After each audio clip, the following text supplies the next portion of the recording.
What's going on, everyone? So, Jared Vanderbilt. The Los Angeles Lakers could use Jared Vanderbilt sooner rather than later. Missed all of last season, pretty much, for the most part. And we need him this year, right? We have the offensive pieces, really need the defense pieces. We need a healthy season from Gabe Vincent, Max Christie. He's really shown what he can do on the defense side of things. Hopefully, guys like Dalton Knecht kind of get their footings in on the defensive side. Austin Reeves has actually been very good defensively. Hopefully, that can maintain. Hopefully, he can keep that going. And then, of course, Jared Vanderbilt. I mean, he's our best defensive player, not name Anthony Davis, right? He's the guy that you show Anthony Davis plus Jared Vanderbilt equals a top defense in the league just because of how much ground both of those guys cover. So if we can get Jared Vanderbilt healthy and back, just goes a long way for the Lakers. But when is he coming back? What is the deal? What is the news, right? We had the media day and didn't really get any answers.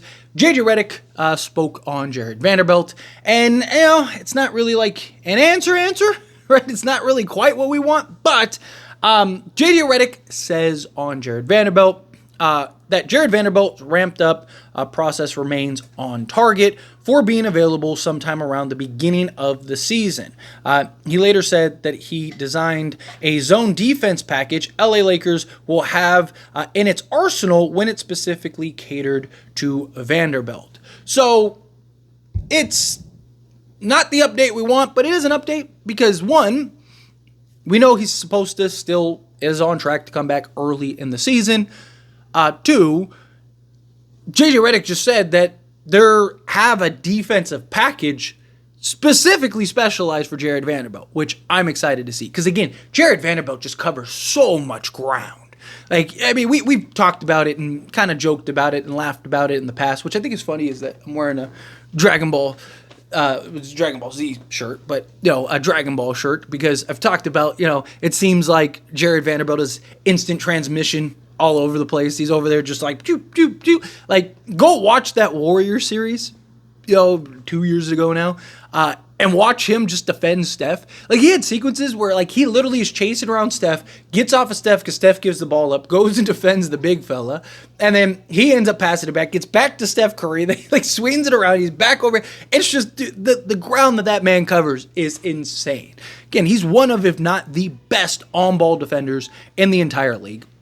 He's just got the size, the length, and the instincts, the versatility, you name it. He's got it. And we need him. We need him. I believe that he should be our starting three. I just think he gives you better balance in the starting unit. Right? Rui, we know what we get from Rui Hachimura. Defensively, he doesn't have it. He talked about how he can defend 1 through 5. Still waiting to see it. Just, if we're being honest, he doesn't have that. He can defend bigger guys. He can defend the 4. Right? We've seen him defend Jokic even well because he's got that lower center of gravity. He's got that size. He's got the physicality down. But the chasing perimeter guys and switching on to guards, that he's getting torched regularly out there. And teams are going to expose that. Teams are going to target that. You saw it in the playoffs, right? You saw Michael Porter Jr. just running circles around the guy.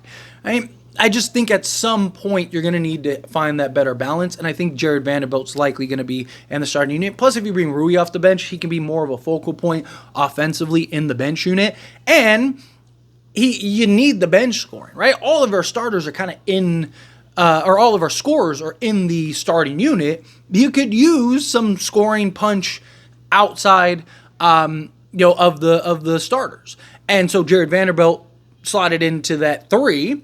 You just get better balance defensively.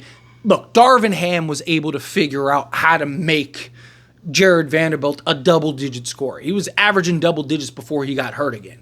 You don't think JJ Redick and this motion offense, that's perfect for Jared Vanderbilt because he's going to be moving all over the place. He's going to be cutting, right? You're going to be able to set him up as the picker, right? Like with Anthony Davis's ability to stretch, like you'll be fine. Jared Vanderbilt will probably average 10 a game, but he'll probably stop the star player from, he'll make more than the offensive production. Yeah, ideally you want to see him, be respectable from 3. Can he knock down the occasional 3? But he's just so good defensively and just impacts at such a level. You're talking about a guy that he's not just good at defending the perimeter.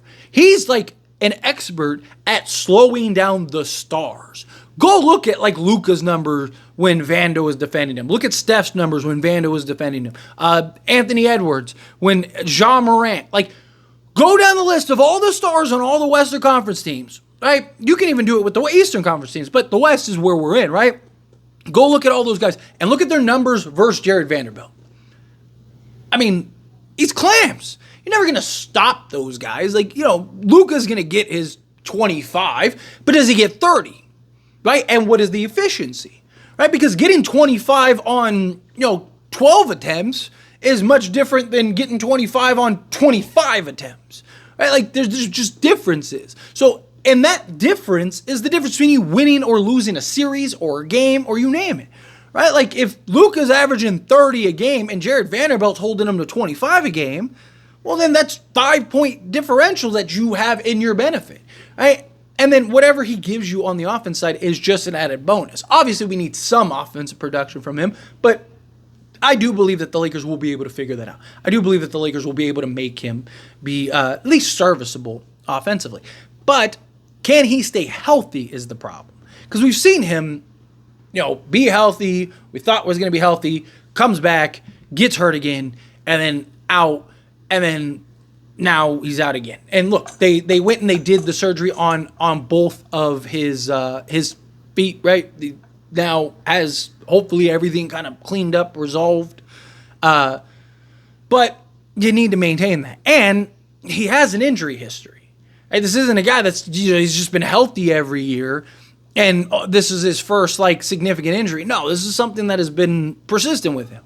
So we need him, which is why I do have my concerns that he's essentially just going to get relegated to a assignment specialty guy, which is fine. You play him 3 to 4 minutes a quarter, and it's just exert and hone all your energy on this guy. All right, so say you're playing Minnesota on the opening night. I know he won't be ready for opening night, but say you're playing Minnesota, right? You can throw him, first 4 minutes on Anthony Edwards, then take him out the game, and then put him in the last 4 minutes on Anthony Edwards to close the half, and then again start him the last the first 4 minutes of the third quarter, and then the last 4 minutes to close, right? And just in that stretch, you don't worry about anything else. Just stop this guy, and you just play him 12 to 16 minutes a game. Keep his minutes low, keep his management low, right? You're not asking him to get crazy or carried away. Just focus your efforts and energies in that regard. I think that would be huge, right? Hopefully he doesn't miss too many games. So good and bad is that, so you have the game against Minnesota. Then we have I think it's 4 days rest. Something that's 3 or 4 days that we don't until our next game because we play a back-to-back.